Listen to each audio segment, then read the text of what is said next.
আমাদের রাজনীতিটাকে আমাদের দুর্বৃত্তের হাত থেকে মুক্ত করতে হবে। আমরা মাঝে মাঝে অনেকেই বলি মাদক সম্রাটদের থেকে এদের বিরুদ্ধে রাজনীতিবিদরা কোনো পদক্ষেপ নেয় না। আপনারা দেখেন না বাজারে বিভিন্ন দ্রব্যমূল্যের দাম বৃদ্ধি পায়, আপনি দেখবেন রাজনীতিবিদরা নীরব থাকে। কারণ নির্বাচনের আগে এই রাজনীতিবিদরা ওই ব্যবসায়িক সিন্ডিকেট থেকে চাঁদা তুলে তারা নির্বাচনের কার্যক্রম পরিচালনা করে।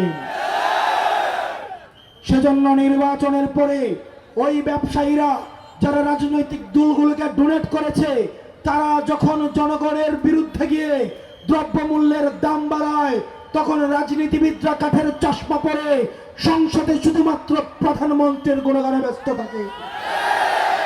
আর আমরা যখন কথা বলতে চাই, তখন স্পিকার আমাদেরকে বলে এটা শাহবাগ স্কয়ার নয়, এটা সংসদ।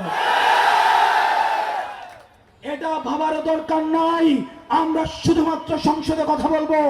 সংসদে যদি আপনি আমাদেরকে কথা বলতে না দেন, আমরা সংসদের বাইরে কথা বলবো, জনগণের সাথে কথা বলবো। আমাদেরকে কথা বলা থেকে বিরত রাখতে পারবেন না।